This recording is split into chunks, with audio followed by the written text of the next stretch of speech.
नमस्कार दोस्तों, success study Baloda YouTube channel में आपका स्वागत है। सत्र 2025-26 में कक्षा 6 की गणित की जो पाठ्य पुस्तक है वह पूरी तरह से चेंज हो चुकी है और अब आपको इस प्रकार की पुस्तक देखने को मिलेगी। आज की इस वीडियो में हम अध्याय 1 गणित में पैटर्न के अंतर्गत सीखेंगे संख्याओं में पैटर्न। अब संख्याओं में पैटर्न किस प्रकार से आते हैं उसके बारे में हम डिटेल में चर्चा करने वाले हैं। देखिए, संख्याओं में पैटर्न गणित में सबसे अधिक जो मौलिक पैटर्न होते हैं वे संख्याओं के होते हैं। विशेष रूप से जो पूर्ण संख्या होती हैं उनके पैटर्न आपको देखने को मिलेंगे, जिस प्रकार से शून्य, 1, 2, 3, 4, इसी प्रकार से और भी आगे, है ना। गणित के अंतर्गत विभिन्न संख्याओं के पैटर्न आपको देखने को मिलते हैं। अब बात करते हैं संख्या सिद्धांत की। ये संख्या सिद्धांत होता क्या है? देखिए, गणित की वह शाखा जिसमें पूर्ण संख्याओं के पैटर्नों का अध्ययन किया जाता है संख्या सिद्धांत कहलाती है। यानी गणित की ऐसी शाखा है जिसके अंतर्गत पूर्ण संख्याओं के पैटर्नों का अध्ययन किया जाता है। सबसे अधिक जो मौलिक और सबसे अधिक आकर्षित करने वाले पैटर्न होते हैं, उन पैटर्नों के विभिन्न प्रकारों में से एक है और उसका नाम है संख्या अनुक्रम। क्या है नाम उसका? संख्या अनुक्रम। और संख्या अनुक्रम पर आधारित कई प्रकार के पैटर्न आपको देखने को मिलेंगे। अब देखिए, संख्या अनुक्रम के जो उदाहरण है आपके सामने सारणी 1 के माध्यम से प्रदर्शित किए गए हैं। आप देख रहे हैं यहां पर 1 1 1 1 इस प्रकार से है, यानी सभी एक है ना। उसके बाद देख रहे हैं 1 2 3 4 5 6 7, ये कहलाती हैं गणन संख्याएं, यानी इन्हें हम प्राकृत संख्या भी कहते हैं, है ना। प्राकृत संख्या या प्राकृतिक संख्या भी कहा जाता है और इंग्लिश में हम कहते हैं नेचुरल नंबर। 1 3 5 7 9 11 13 ये कहलाती हैं विषम संख्याएं। ठीक है ना, क्या कहलाई है? विषम संख्याएं यानी ऑड नंबर्स। आप देख रहे हैं कि इन संख्याओं के बीच में 2 का अंतर है। ठीक है, इसी प्रकार से 2 4 6 8 10 12 14 ये कहलाती हैं सम संख्याएं यानी इवन नंबर्स।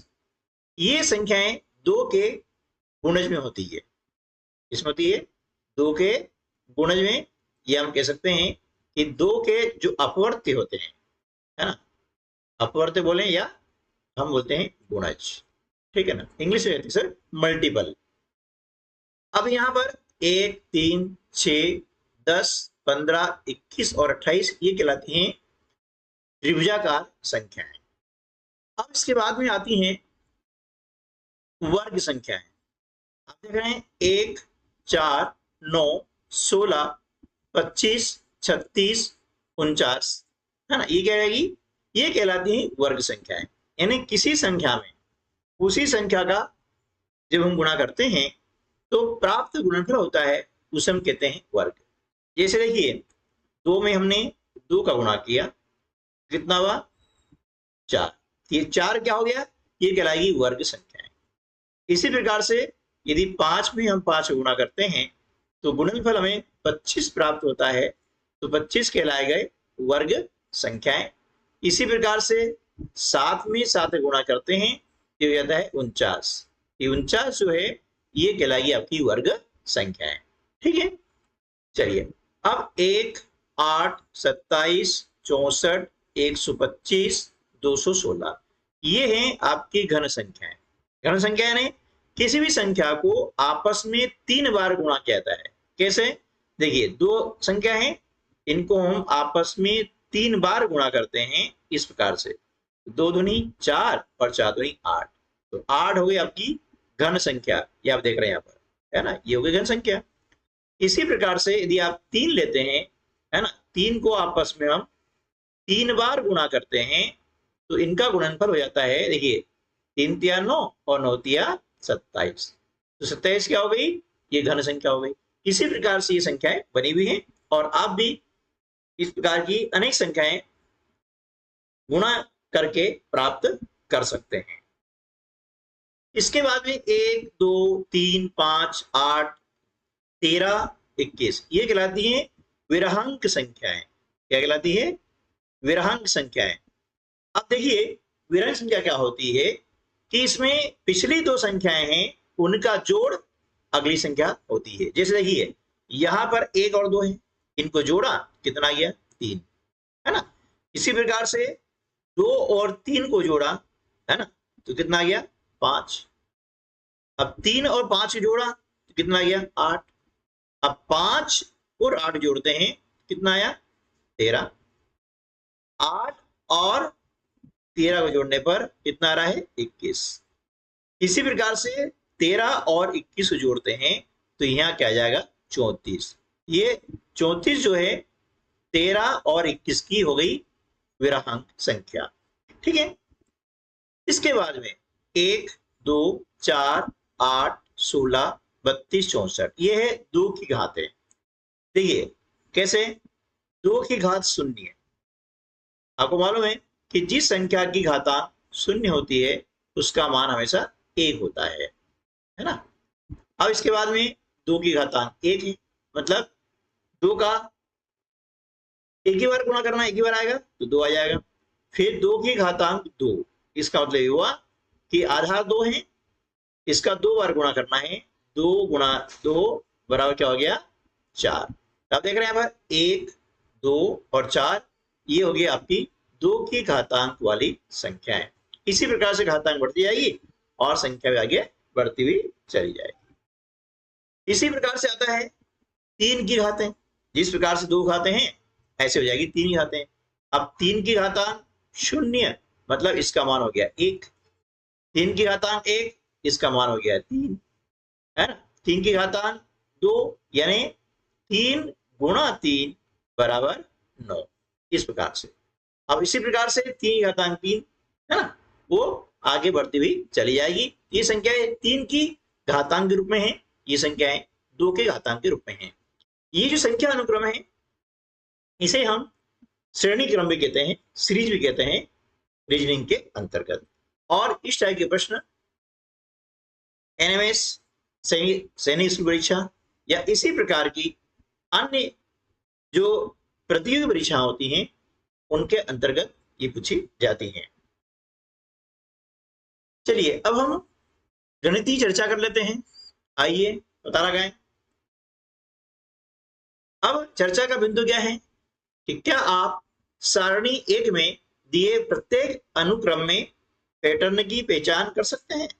जो भी हमने देखा ये सारणी 1 जो है ये, इसमें हमने अभी पहचाना कि विभिन्न पैटर्न इसमें कौन से प्रयुक्त हुए हैं, ठीक है ना। तो इसका उत्तर क्या हो जाएगा, जी हाँ, सारणी 1 में दिए गए प्रत्येक अनुक्रम में पैटर्न की पहचान कर सकते हैं, ठीक है।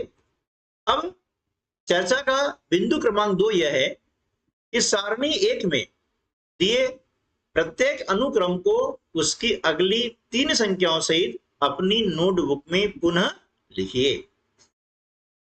प्रत्येक अनुक्रम के बाद उस अनुक्रम में संख्याओं को बनाने वाले नियम को अपने शब्दों में लिखना है ना। जैसे ये संख्या दी हुई है, एक एक दी हुई है, सारी संख्या एक है ना, तो इनके आगे की जो 3 संख्या होगी वो भी एक एक होगी। क्यों होगी, ऐसे नियम कौन सा लग रहा है कि सारी संख्या एक है, ये नियम भी लग सकता है। दूसरा नियम यह है कि 1 में 0 जोड़ते हैं तो हमें अगली संख्या प्राप्त होती है ना। 1 में जब हम 0 जोड़ते हैं तो हमें अगली संख्या ने 1 प्राप्त होती है, ठीक है। ये इसमें नियम लग गया है। अब 1 2 3 4 5 6 7 है, इसके अगली 3 संख्या कौन सी होगी, है ना, आप बता सकते हैं। ये अगली 3 संख्या होगी 8 9 और 10। तो इस अनुक्रम में कौन सा नियम लगा हुआ है, तो वह नियम है कि गणन संख्याओं में एक जोड़ने पर अगली संख्या प्राप्त होती है। देखिए, एक में हमने एक जोड़ा, 2 आ गया, 2 में एक जोड़ा, 3 आया। इसी प्रकार से 7 में एक जोड़ा तो 8, 8 में एक जोड़ा तो 9, 9 में एक जोड़ा तो 10, और इसी प्रकार से आगे बढ़ता हुआ चला जाएगा। ठीक है, क्लियर? चलिए, अब 1, 3, 5, 7, 9, 11 और 13। अब इसके आगे की संख्या क्या होगी? 15, 17 और 19। तो इसमें नियम कौन सा लग रहा है आपको बताना है? नियम कि विषम संख्या में 2 जोड़ने पर अगली विषम संख्या प्राप्त होती है। अब देख रहे हैं कि 1, 3, 5, 7, 9 ये सब क्या है? विषम संख्याएं। यदि 2 संख्याएं 2 से पूर्णतः विभाजित नहीं होती है ना, वे कहलाती हैं विषम संख्याएं। आगे है 2, 4, 6, 8, 10, 12 और 14। अब इसकी अगली 3 संख्या हमको लिखनी है, 16, 18 और 20।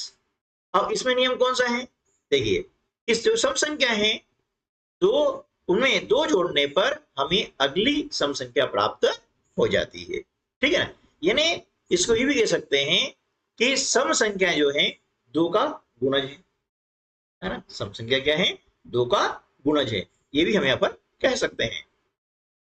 1, 3, 6, 10, 15, 21 और 28। अब इनकी अगली 3 संख्याएं क्या होगी? इनकी अगली 3 संख्याएं 36, 45 और 55। कैसे? अब इसमें नियम कौन सा लगा है वो हमें यहाँ पर बताना है। तो देखिए, इसमें जो नियम लगा हुआ है कि 2 लगातार त्रिभुजाकार संख्याएं एक वर्ग संख्या बनाती है। कैसे? देखिए, अब यहां देख रहे हैं कि 1 और 3 है ना, इनको जोड़ा कितना हो गया? 4।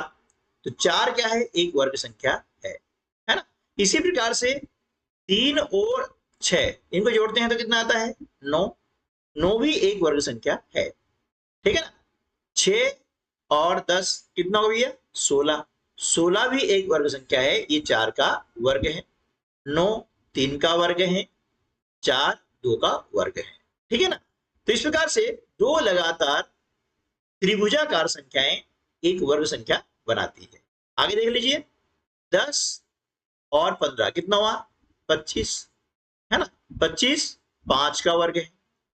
इसी प्रकार से 15 और 21 होते कितने? 36, ये 6 का वर्ग है। 21 और 28 ये हो जाते हैं 49, ये 7 का वर्ग है। ठीक है ना? अब 28 और 36 कितना होता है? इसको हम जोड़ लेते हैं। देखिए, ये हो गया है ना, 14 के 4 हासिल का 1, 4 और 2 6, 64, ये 8 का वर्ग है ना? इसी प्रकार से 36 और 45 जोड़ते हैं, कितना आता है ना? 6 और 5 11 का 1, 5 और 3 8, कितना गया? 81 यानी 81, ये 9 का वर्ग है। ठीक है ना? इसी प्रकार से 55 और 45 को जोड़ने पर 100 आता है, जो कि होता है 10 का वर्ग। ठीक है? तो यहां पर ये नियम लागू हो रहा है। ध्यान रखिएगा कि जब भी 2 लगातार यानी कंसेक्यूटिव है ना ट्रायंगल नंबर्स होती हैं है ना, उनको जोड़ते हैं तो एक हमें वर्ग संख्या यानी स्क्वायर नंबर प्राप्त होती है। अब अगला संख्या अनुक्रम है 1, 4, 9, 16, 25, 36, 49। अब इसके आगे क्या आएगा? तो हमें इन संख्याओं को पहचानना है। ठीक है ना? तो इसकी अगली 3 संख्या आएगी 64, 81 और 100। अब इसमें कौन सा नियम लगा हुआ है? क्योंकि नियम पता होगा तभी हम अगली 3 संख्याएं लिख सकते हैं। देखिए, यहां पर देख रहे हैं कि जो प्राकृत संख्या होती है यानी नेचुरल नंबर होते हैं, उनका ये वर्ग है। कैसे? देखिए, पहली प्राकृत संख्या क्या है? 1। तो 1 का वर्ग यानी 1 गुणा 1 बराबर 1 हो गया। फिर अगली प्राकृत संख्या क्या है? 2।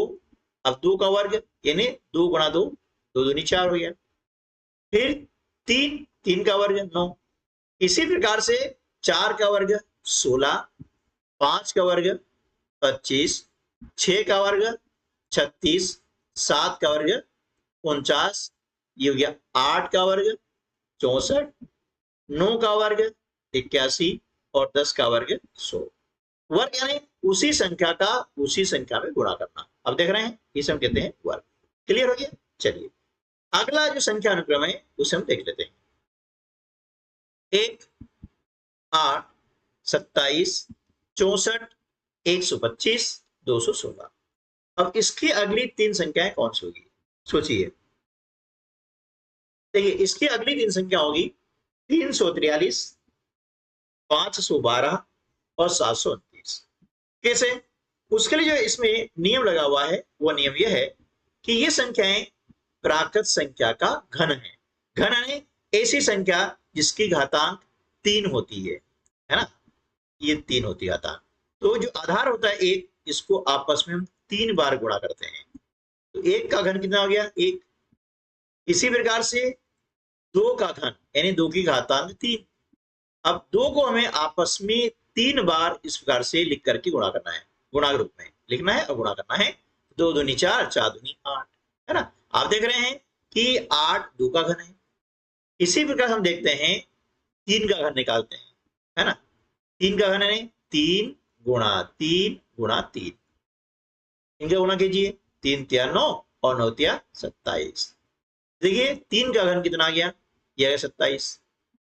अब इसी प्रकार से 4 का घन, 4 का घन है 4 गुणा 4 गुणा 4। तो 4 चौके 16 और 16 चौके 64। ठीक है, ये हो गया है 4 का घन 64। अब इसी प्रकार से हम निकालते हैं 5 का घन। तो 5 का घन है 5 गुणा 5 गुणा 5।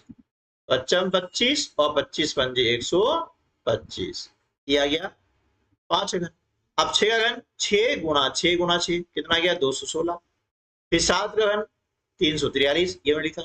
फिर 8 का घन 512 और 9 का घन 729। ठीक है, तो इस प्रकार से हम जो है संख्या अनुक्रम के अंतर्गत अगली 3 संख्याएं या 3 से अधिक संख्या भी हम प्राप्त कर सकते हैं। अगला संख्या अनुक्रम है 1, 2, 3, 5, 8, 13 और 21। इसकी अगली 3 संख्याएं हैं 34, 55 और 89। कैसे? उसके लिए हम यहां पर देखने वाले हैं नियम। नियम क्या है कि अगली विरहन का जो संख्या होती है वो पिछली 2 संख्याओं को जोड़ने पर प्राप्त होती है। देखिए अब इन दोनों जोड़ा कितना हो गया? 1 और 2 3, ये संख्या आ गई 3। अब 2 और 3 जोड़ेंगे तो 5, 3 और 5 जोड़ा तो 8, 5 और 8 जोड़ा 13, 8 और 13 जोड़ा तो 21, 13 और 21 जोड़ा तो 34। ठीक है ना? अब 21 और 34 जोड़ेंगे 55, 34 और 55 में जोड़ा तो कितना आ गया? 89 यानी 89। ठीक है, ये कहलाती है विरहंक संख्या। तो विरहंक संख्या में क्या होता है कि पिछली 2 संख्या होती है उनको जोड़ने पर अगली विरहंक संख्या में प्राप्त हो जाती है। अगला संख्या अनुक्रम है 1, 2, 4, 8, 16, 32 और 64। इसकी अगली 3 संख्या हमें लिखनी है और वे संख्या हैं 128, 256, 512। अब ये कैसे आई, है ना? उसके लिए हमें नियम याद होना जरूरी है।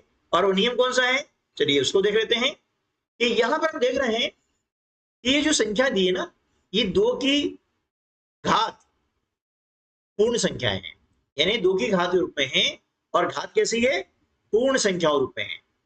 और पूर्ण संख्या हम जानते हैं कि पूर्ण संख्या जो है 0 से स्टार्ट होती है, 0, 1, 2, 3। तो देखिए यहां पर 2 की घात शून्य, है ना? हम जानते हैं संख्या कोई सी भी हो, यदि उसकी घातांक शून्य यानी 0 होती है तो उसका मान हमेशा 1 होता है।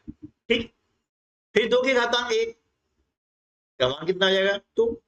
फिर 2 की घातांक 2, है ना? घातांक 2 है तो आधार 2 को हमें 2 बार गुणा रूप में लिखना है और उनका गुणा करना है। तो 2 का वर्ग, है ना? 2 की घात 2 है यानी सब पढ़ते हैं 2 का वर्ग। तो 2 का वर्ग कितना हो गया? 4। ये यहां पर आया 4। ठीक है, अब 2 की घातांक 3, तो 2 को हमें गुणा के रूप में लिखना है 3 बार और उनका आपस में गुणा करना है। 2 दूनी 4, 4 दूनी 8, ये आ गया। तो यहां पर आ गया 8। ठीक है। अब 2 की घातांक 4, यानी 2 को गुणा के रूप में 4 बार लिखना है और फिर उनका आपस में गुणा करना है। अब 2 का गुणा हमने 2 में किया, 4 आया। 4 का गुणा 2 में करने पर 8 आता है। 8 का गुणा 2 में करने पर 16 आता है। ठीक है। तो 2 की घात 4 का मान क्या हो गया? 16। ये यहां पर आ गया 16। ठीक है। अब घातांक 2 घात 4 हो गई है। अब आगे देखते हैं 2 की घात 5, यानी 2 को हमें गुणा के रूप में 5 बार लिखना है क्योंकि इसकी घात 5 है ना। और फिर इसका हम क्या कर देंगे? गुणा कर देंगे। 2 का गुणा 2 में किया 4, 4 का गुणा 2 में किया तो 4 दूनी 8, 8 का गुणा 2 में करेंगे 8 दूनी 16 और 16 का गुणा करेंगे 2 में तो 16 दूनी 32, यानी 2 की घातांक 5 का मान कितना आ गया? 32। ये संख्या आ गया आपके सामने। ठीक है ना। अब 2 की घात कितनी हो गई? 6, यानी 2 को गुणा के रूप में 6 बार लिखना है और इनका आपस में गुणा करना है। तो देखिए 2 दूनी 4, 4 दूनी 8, 8 दूनी 16, 16 दूनी 32 और 32 दूनी 64, ये आ गया। अब इसी प्रकार से आगे हम चलते हैं तो 2 की घात 7 आ जाएगी, यानी 2 को हमें 7 बार गुणा के रूप में लिखना है और जो गुणा करेंगे कितना आ जाएगा? 128। ठीक है ना। और इसी प्रकार से हम आगे घातांक बढ़ाते जाएंगे और संख्याएं हमें प्राप्त होती हुई चली जाएगी। चलिए अगला संख्या अनुक्रम देख लेते हैं। 1, 3, 9, 27, 81, 243, 729। अगली 3 संख्याएं होगी 2187, 6561, 19683। अब ये संख्याएं कैसे आई है? चलिए इसको भी हम देखते हैं कि संख्या लाने का जो नियम है वो नियम क्या है। नियम ये है कि यहाँ पर जो संख्या आपको दी गई है ये 3 की घात के रूप में है और 3 की घात कैसी है? पूर्ण संख्या है ना। जैसे ही हमने अभी 2 की घात पूर्ण संख्या के बारे में सीखा था, ठीक उसी प्रकार से पूर्ण संख्याएं स्टार्ट होती है 0 से, यानी 0 से। सबसे छोटी पूर्ण संख्या होती है 0, यानी 0। तो 3 की घातांक 0 में लगाई, तो जिस संख्या की भी घातांक 0 होती है उसका मान हमेशा 1 होता है। ये क्या आ गया? अब उसके बाद में 3 की घात 1 है, तो 3 को हम लिखेंगे 1 बार, ये लिखा 3, ये 3 आ गया। फिर 3 की घातांक 2, अब 3 की घातांक 2 यानी 3 को 2 बार लिखना है गुणा के रूप में, इस प्रकार से 3 गुणा 3 और इनका आपस में गुणा करते हैं तो कितना आता है? 9। कितना आ गया? 9 आ गया। ये 9 आ गया। ठीक। अब 3 की घातांक 3, यानी इस 3 को गुणा के रूप में 3 बार लिखना है, 3 गुणा 3 गुणा 3 और इनका आपस में गुणा करते हैं। 3 का गुणा 3 करते हैं 9 आता है। 9 का गुणा 3 में करते हैं तो 9 तिया 27, ये आ गई संख्या 27। ठीक है ना। अब इसी प्रकार से 3 की घातांक 4, यानी 3 को हम लिखेंगे गुणा के रूप में 4 बार और इनका आपस में गुणा कर देंगे। 3 का गुणा किया 3 में 9 आया, 9 का गुणा किया 3 में 27 आया और 27 में 3 का गुणा करते हैं तो 81 आता है। ये देख लीजिए कि संख्या आ गई 81। ठीक है ना। इसी प्रकार से 3 की घातांक 5, यानी 3 को हमने 5 बार लिखा है। जितनी घातांक है ना, जितनी घातांक है उतनी बार लिखेंगे हम गुणा के रूप में और गुणा करते हैं तो इनका आपस में गुणा करने पर गुणनफल आता है 243, जो यहाँ लिखा हुआ है। 3 की घातांक 6, 3 को लिखा हमने 6 बार गुणा के रूप में और आपस में गुणा किया तो आ गया 729। सिमिलरली यानी इसी प्रकार से आगे बढ़ेंगे। 3 की घातांक 7 हो गई, 3 को लिखा हमने 7 बार गुणा रूप में और इनका गुणा किया तो आ गया 2। इसी प्रकार से 3 की घातांक 8 लिखने पर और उनका 3 का आपस में गुणा करने पर आता है 6561 और 3 की घातांक 9 का मान हो जाएगा 19683। और इसी प्रकार से आप घातांक के बढ़ा करके बड़ी से बड़ी संख्या ज्ञात कर सकते हैं। ठीक है दोस्तों, तो आज के वीडियो में बस इतना ही। उम्मीद है कि वीडियो आपको अच्छा लगा होगा। वीडियो अच्छा लगा है तो वीडियो को लाइक करना ना भूलें और अपने अन्य साथियों को भी शेयर कर दीजिएगा। लाइक करने का, शेयर करने का कोई पैसा नहीं है। और यदि आप हमारे चैनल पर पहली बार आ रहे हैं तो ऐसे ही यूजफुल वीडियो प्राप्त करने के लिए आप चैनल को सब्सक्राइब कर सकते हैं, जिसका कोई पैसा नहीं है, बिल्कुल निःशुल्क है। तो मिलते हैं अगले वीडियो में, तब तक के लिए नमस्कार, जय हिंद।